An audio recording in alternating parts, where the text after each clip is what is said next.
yang berhak untuk menentukan persentase kemiskinan menurut undang-undang adalah BPS.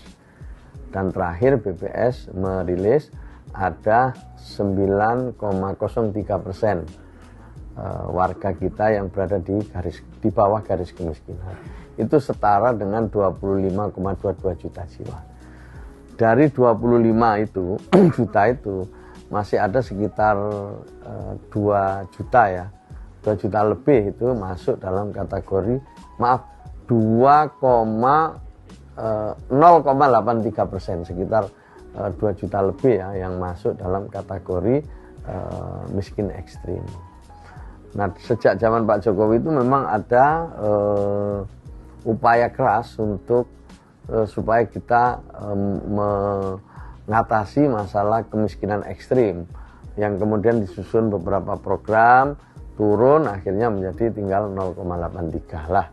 Ini oleh Pak Prabowo diharapkan dalam 2 tahun ke depan itu bisa sampai 0%, yang 0,8 ini. Sementara sisanya yang tadi kita sebut 9,03 itu dalam 5 tahun turun menjadi di bawah 6%. Itulah kondisi sekarang, existingnya sekarang. Kalau penyaluran itu pertama memang kalau yang di daerah-daerah remote itu ya yang susah ya. Kalau yang bisa dijangkau oleh perbankan lebih mudah, kan sekarang semua cash transfer toh. Nah sekarang yang daerah-daerah remote itu, yang di 3T itu, yang daerah terpencil, ya tertinggal, terdepan segala macam itu yang memang kita harus pakai PT Pos ya untuk bisa menjangkau mereka gitu. Kalau toh sampai perbankan ya mereka nggak bisa ngambil juga, aksesnya terlalu jauh. Itu salah satu kendalanya bansos. Yang kedua penyaluran ya ini ya, untuk penyaluran. Yang kedua ya memang tadi soal tidak tepat sasaran tadi. Maka itu sebenarnya Kementerian Sosial memberi kesempatan untuk koreksi lewat cek bansos. Di situ ada usul sanggah. Tapi sayangnya sanggahnya itu kecil sekali, yang banyak itu malah usulnya. Nah, ini yang jadi masalah buat kita ini. Nah, jadi kita sebenarnya kita cek terus, kita pastikan terus, karena memang makin lama kalau ini kita nanti satu data akan ketemu profilnya itu, tidak hanya by name, by address, terus sepadan dengan NIK, tapi ada foto profilnya, rumahnya, orangnya gitu. Jadi akan lebih detail. Ya kita kan masih baru ini ya, saya baru 1 bulan lebih, hampir 2 bulan lah berada di sini, terus mempelajari historinya seperti apa para penerima manfaat ini. Kita sedang pelajari. Sudah berapa tahun mereka dapat, ya kan pasti nanti akan ada profil, ada yang 10 tahun, ada yang 5 tahun. Terus yang 10 tahun ini kenapa kok diem, ini ada apa? Gitu. Kok gak naik kelas, ini ada apa? Kita akan pelajari itu dulu, ya kan? Nah setelah itu baru kita akan mempersiapkan lewat pendamping kita, ada berapa sih keluarga yang bisa digraduasi. Kan tidak bisa juga langsung hari ini terus graduasi, tapi mereka diberitahu, dipersiapkan bahwa Bapak Ibu sekalian ini waktunya tinggal 1 tahun untuk menerima dukungan dalam bentuk bansos maupun program dari pemerintah. Nah maka sekarang siap-siap, tahun ini masih dapat, tahun depan programnya Bapak masih ada, tapi bukan bansos, pemberdayaan misalnya bantuan modal usaha, kan gitu kan. Bantuannya mungkin dalam bentuk pendampingan, ya kan, pendampingan dan modal, buka pasar, macam-macam sesuai. Kemudian yang kedua, saya pengen kerja, dikumpulin yang pengen kerja, dipersiapkan pelatihan supaya mereka bisa kerja. Jadi kira-kira begitu sederhananya kita bekerja ke depan, sehingga akan kelihatan betul bahwa tahun ini kita punya target 100.000 ya. Mungkin nggak 100.000, 90 ribunya keluar atau apa gitu. Tapi saya menargetkan ada 300.000 lebih lah setiap tahun. Kalau bisa 300.000 lebih setiap tahun. Nah, apakah hanya kementerian sama lembaga? Enggak, kita bisa selesaikan ke daerah juga. Mungkin kerjasama sama provinsi, mungkin kabupaten, kita bagi. Nah, dengan begitu tentu hasilnya akan lebih efektif. Nah, dan terukur. Yang penting ini terukur. Jadi udah kamu udah 5 tahun udah cukup lah. Jangan. Jadi konsepnya ini sementara ini memang kita itu seperti itu sebenarnya, cuman di lapangan nggak jalan gitu.